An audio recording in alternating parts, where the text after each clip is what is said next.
Is life after death? What's your views on life after death? Yeah, I don't know. I like to think that there's something beyond. Yeah.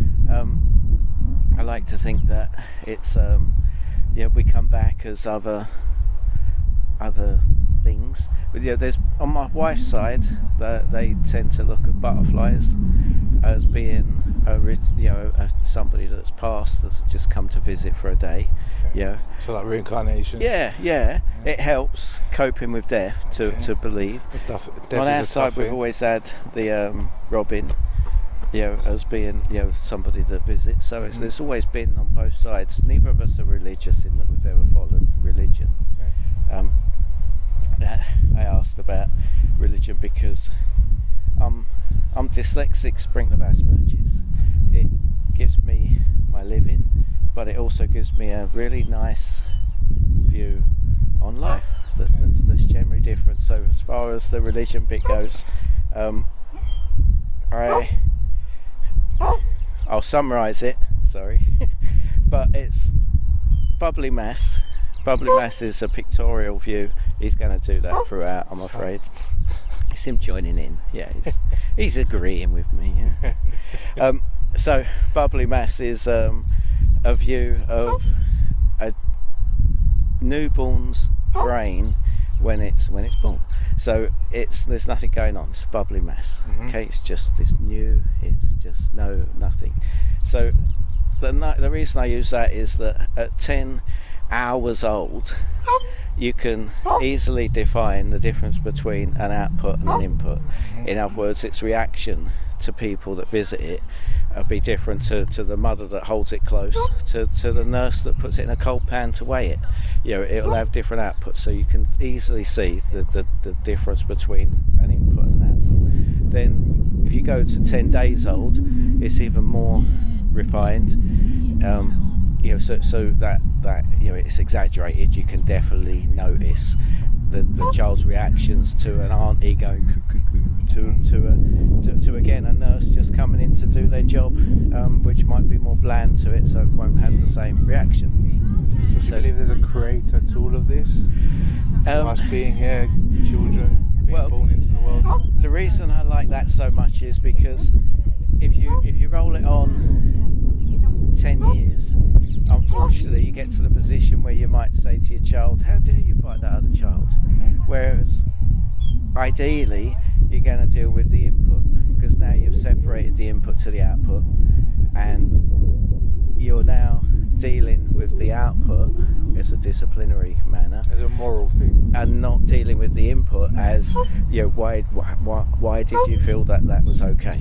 So that comes from a moral conscience from within to teach our children how to behave, how to act in life. Actually, I think everybody's a result of their environment, their family, the people they grew up around, everybody around them. So they're a definite reaction to the input.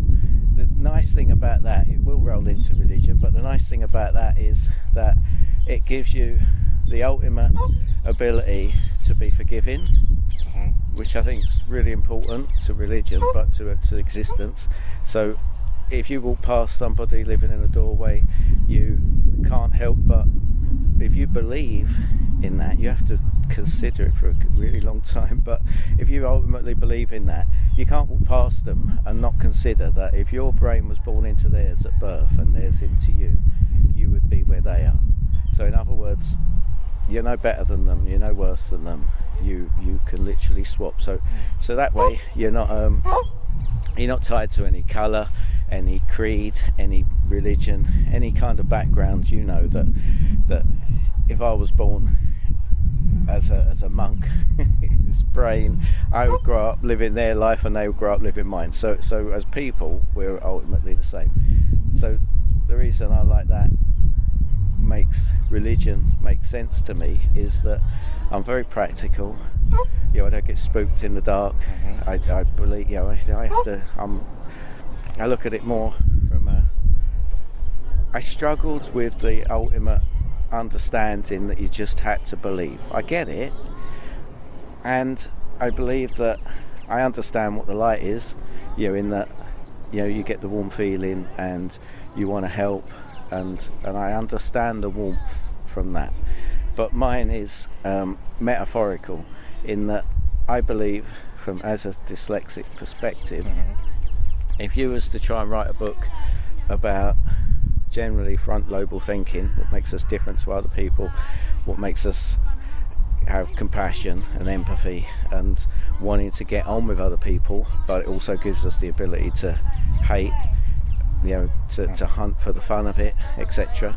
Then it's, so if you was to write a book about that, if I was to hurt your feelings and you went home to your partner and said, this man hurt, he said this, it's like me saying to you, and you would give it in a metaphorical manner, because that feeds them the emotion, it feeds them that output, so they actually they felt what you're trying to describe, rather than you just describing it and they've got to create that feeling.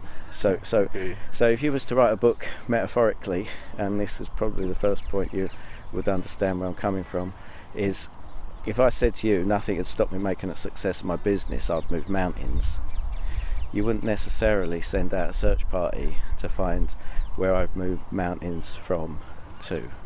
And why? So if I was to try and leave my people to peace, and the closest unsurmountable problem is a great big sea in the way, and I said that I'd part the seas, then metaphorically that makes sense, and yet it's not a big wonder.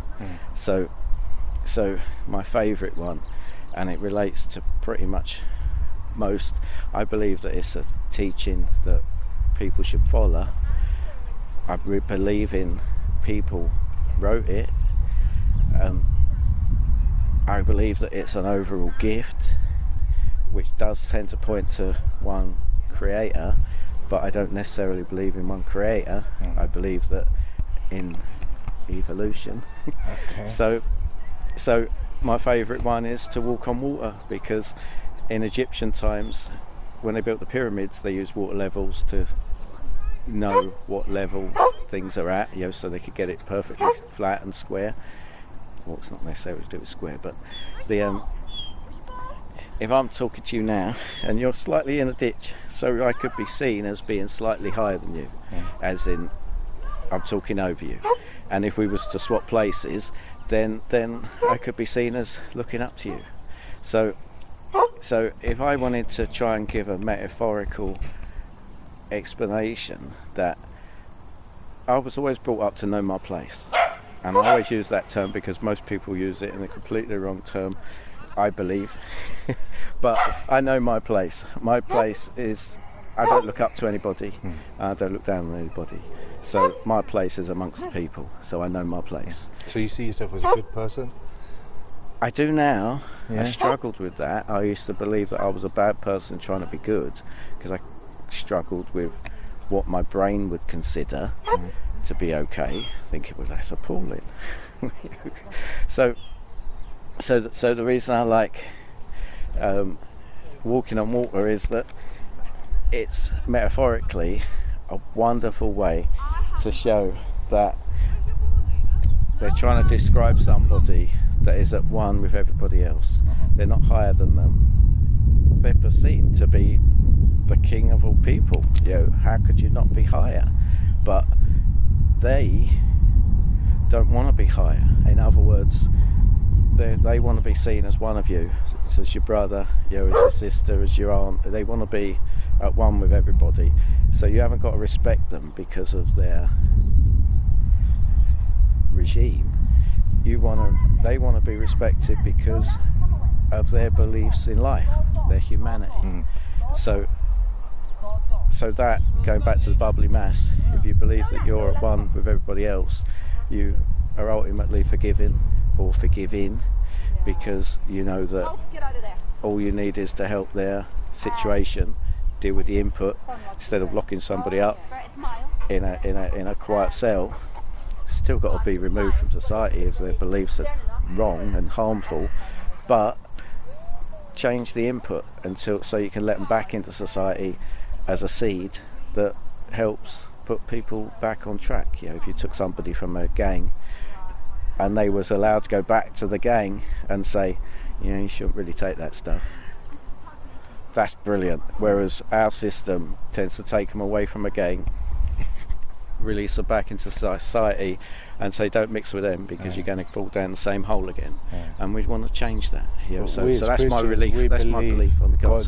God's the ultimate judge on all these decisions. So that's our belief and faith. And so you fear death. Death is something you fear. You don't think about it at all, or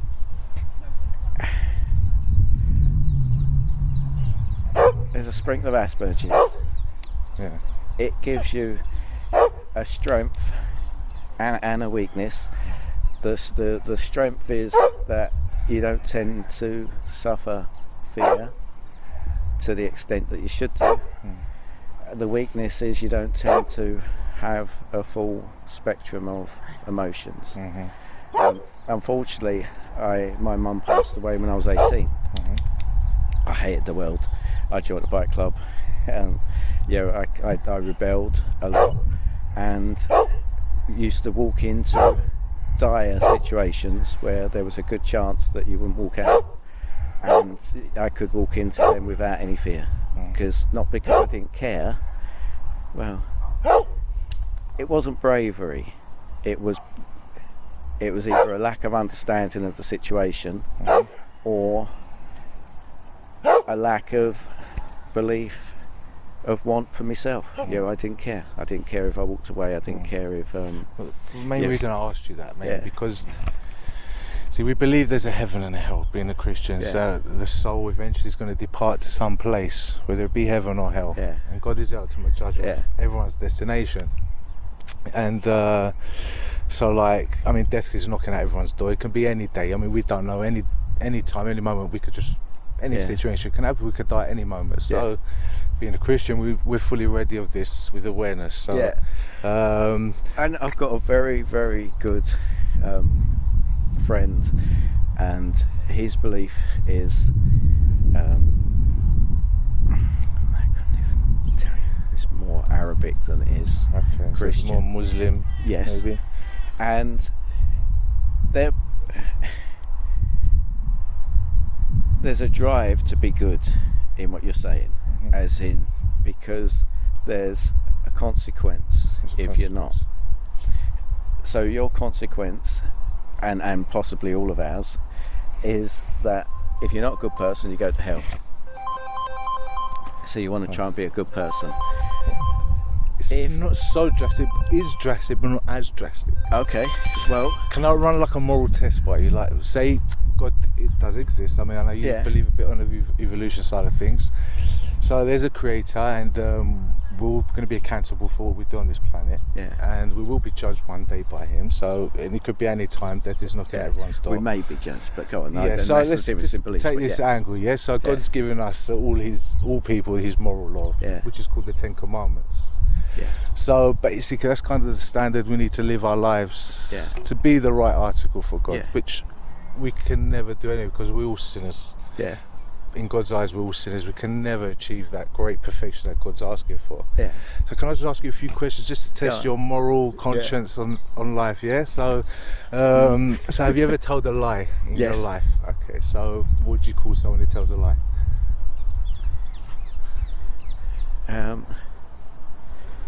Without swearing? Any lie is. Well, the best again is probably, if I describe it, I despise it. I'm not sure that I fully comprehend it. I personally am of a very simple nature, in that it doesn't occur to me. I even struggle with sarcasm, because it catches me out every time. I fall flat into it, and I just don't get that. Somebody saying "really" doesn't mean that they're agreeing. So yes, I know I've lied.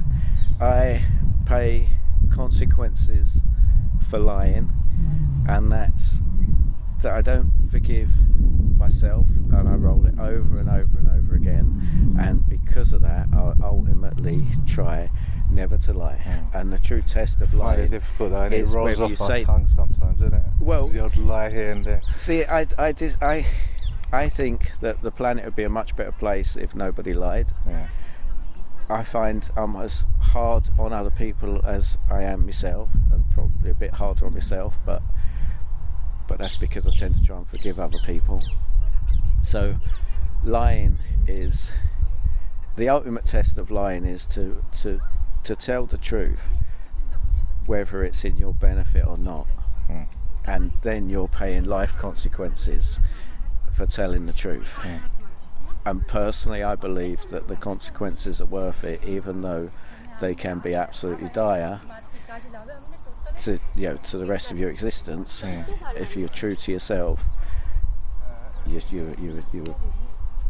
I can't even say that you're a good person, because the lack of lying.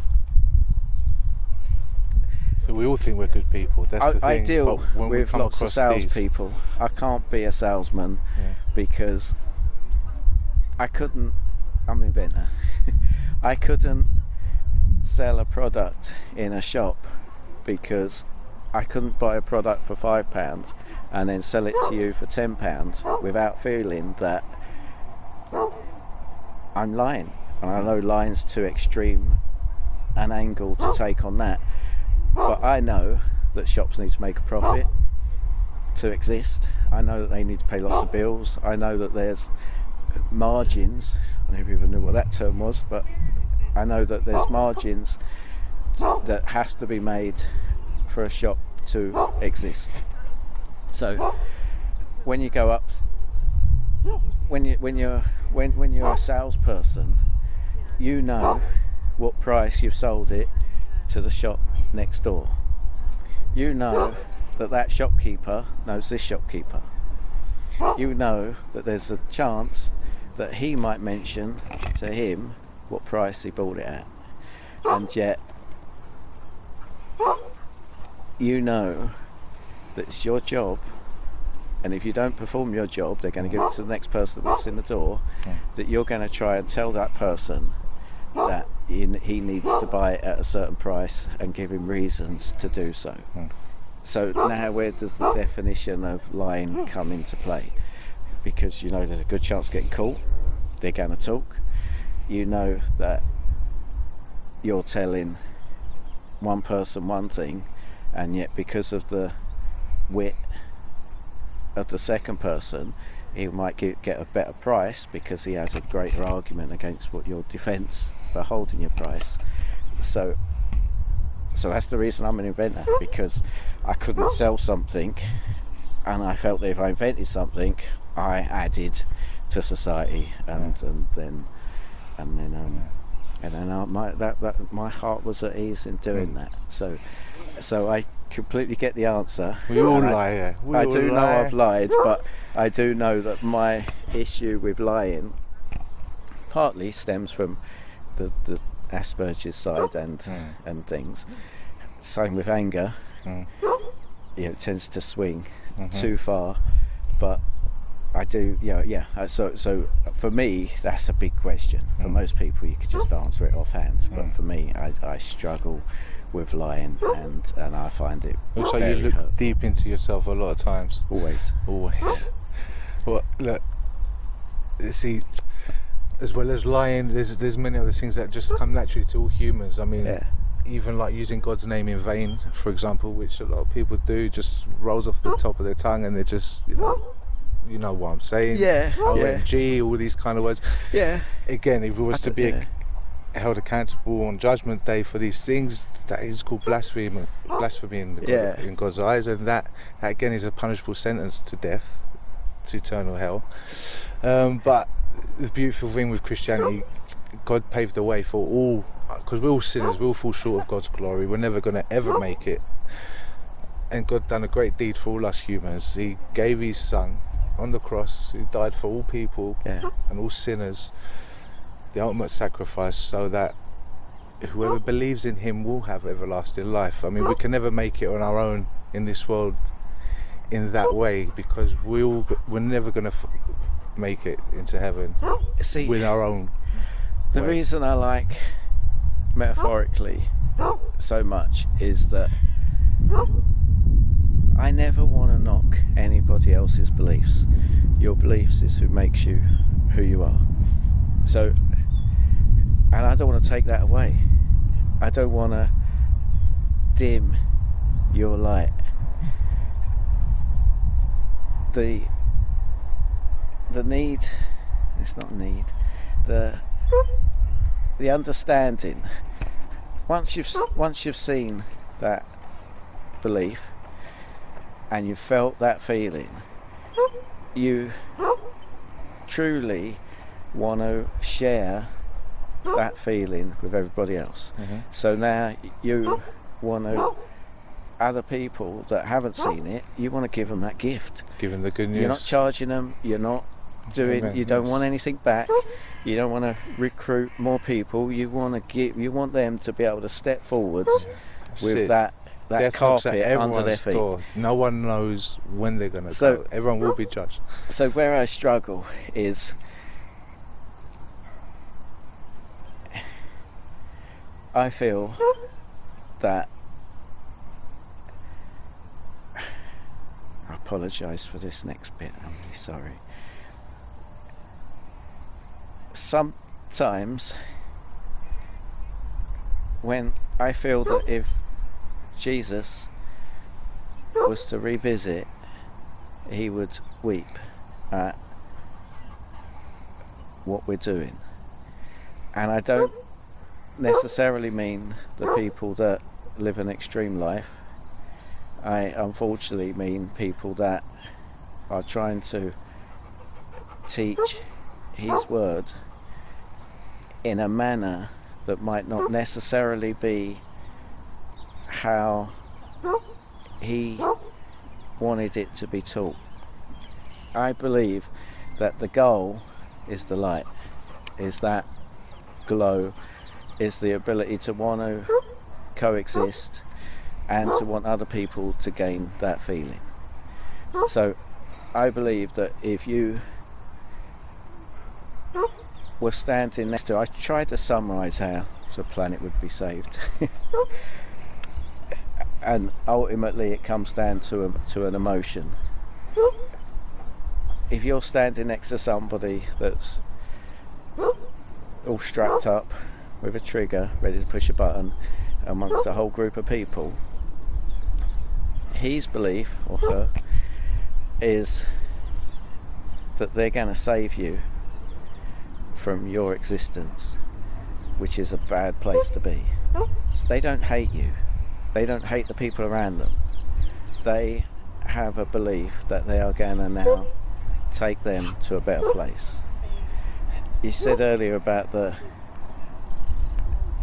heaven and hell. Imagine if that was a manner of, got a man standing in front of his congregation, man comes in halfway through and says, actually, I've got a load of crops that need picking. I can't get the villagers to pick my crops. They're all busy, they're doing other things. Things are more important. Any chance of a word? So then the next half he goes out and he says, you know, it's good to reap the benefits of the land, and he uses, now he's using their beliefs, not necessarily against them, but he's now being persuaded to use their beliefs to help the person that said, I need my crops picked. So these people are thinking, oh wow, yeah, we're good. And it says it's great to do this, and people are so easily led. I think that unfortunately that's the reason that it would be sad to have a revisit. I also believe that throughout the last 2,000 odd years, because I believe that it's a person that's wrote this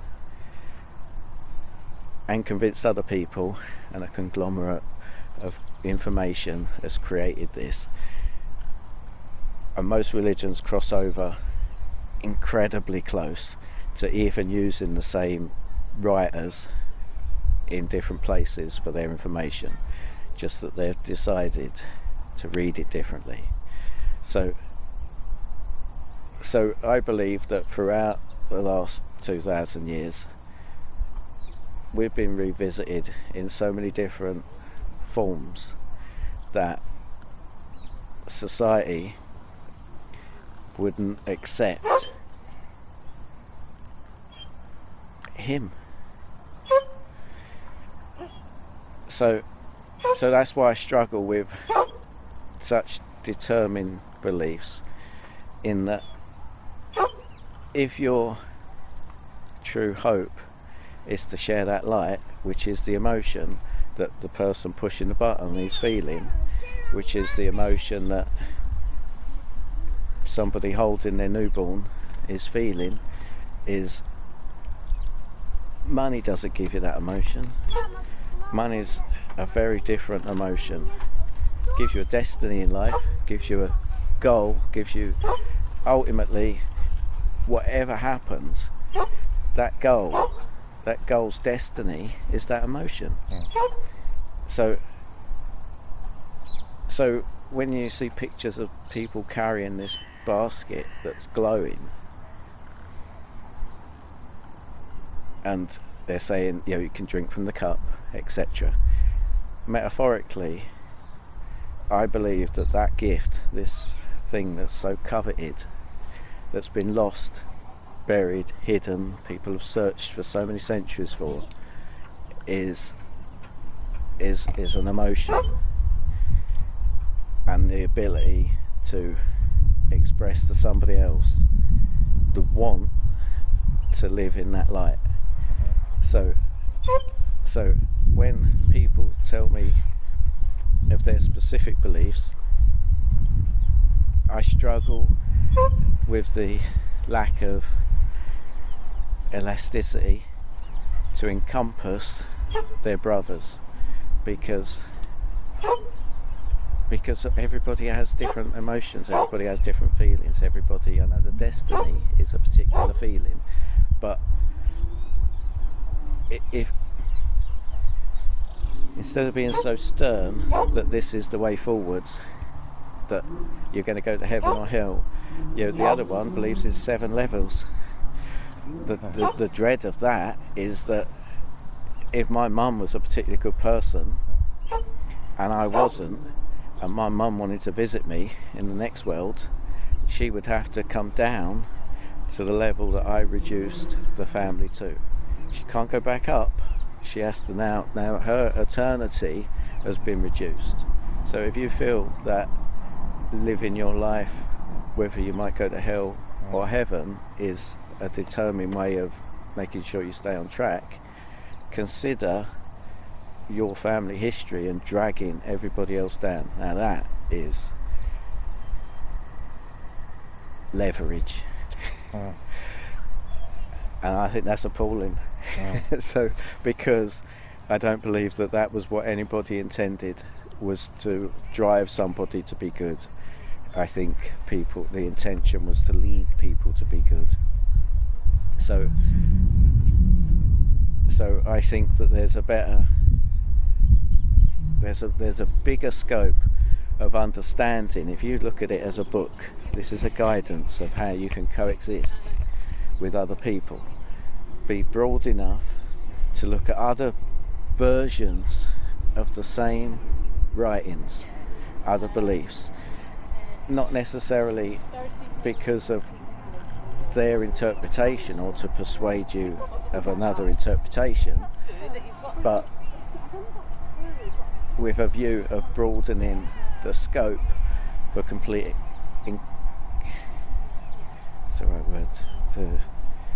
to welcome anybody in, and there's a much better word than that, but I can't think of it. So all I'm saying is that I don't want to knock anybody's beliefs. What I would love to see is the ability for that umbrella to cover people outside the umbrella, even if they're out standing in the rain, rather than you just being protected because this is your belief and this is what you want to share with other people for them to have their own umbrella. You can look at it more openly and hope that the destiny is that you'll give them people that emotion. They can live walking on the same carpet as you, even though the pattern of their carpet is different. And that, I believe, is walking on water. That is not looking up to other people, not looking down. You're at one. Everybody's your brother. Everybody's ultimately forgiven. If everybody's ultimately forgiven, then just because they don't believe in the same thing doesn't mean you can't not forgive them, because that's the whole point. It only works if you believe that you're equal to everybody else. Nobody's better, so your belief isn't better than anybody else. If somebody's